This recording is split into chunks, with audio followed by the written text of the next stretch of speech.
તો સુરત શહેરના ring road સ્થિત શિવશક્તિ માર્કેટમાં લાગેલી વિકરાળ આગ પર ફાયર બ્રિગેડના જવાનોએ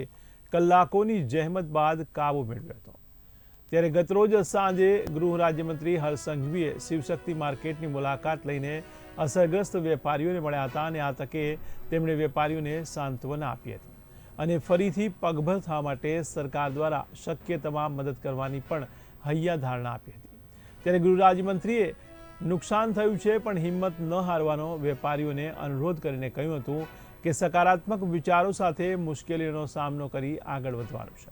સરકાર વેપારીઓની પડખે હોવાનું જણાવી આ મુશ્કેલ સમયમાં સમગ્ર તંત્ર અને સુરત મહાનગરપાલિકા નુકસાનીનો સર્વે, ઇન્સ્યોરન્સ ક્લેમ, બળેલા માલસામાનને ખસેડવા સહિતની અન્ય જરૂરી વ્યવસ્થા માટે સહયોગી બનશે એવું આશ્વાસન આપ્યું હતું। તેમણે પોલીસ અને ફાયરના જવાનો દ્વારા કરવામાં આવેલી અગ્નિશમનની કામગીરીને પણ બિરદાવી હતી।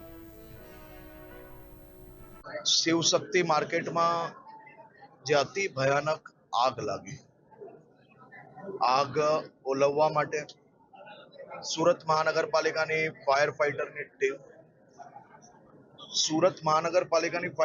ટીમ સિવાય બી આસપાસના વિસ્તારમાં બધી જ મોટી industry, Reliance, Adani, arsenal Mittal એવી બધી જ ઇન્ડસ્ટ્રીની ફાયર ફાઇટિંગ ટીમને બી ત્યાં લગાડવામાં આવેલી હતી। પરંતુ આ આગ એટલી ભયાનક હતી કે 48 કલાક સુધી ફાયર બ્રિગેડના જવાનો રાત દિવસ એક કરીને આગ ઓલવવા માટે મહેનત કરી, પરંતુ સફળતા મળતા ખૂબ સમય લાગ્યો અને એ સમયમાં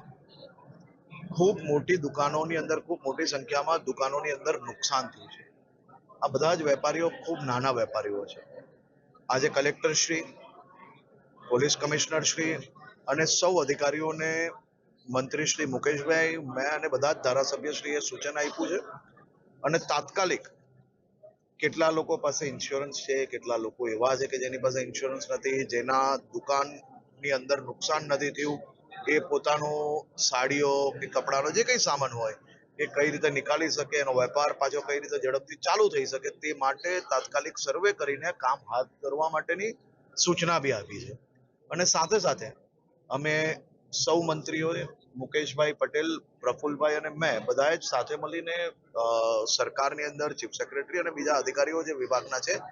એમને આ બાબતે તાત્કાલિક શું કરી શકીએ, કઈ રીતે મદદ કરી શકીએ, આપણા ભાઈઓને, આપણા વેપારીઓને કઈ રીતે મદદ કરી શકીએ તે માટે ચિંતા કરવાનું બી સૂચના આપી છે। ને મને વિશ્વાસ છે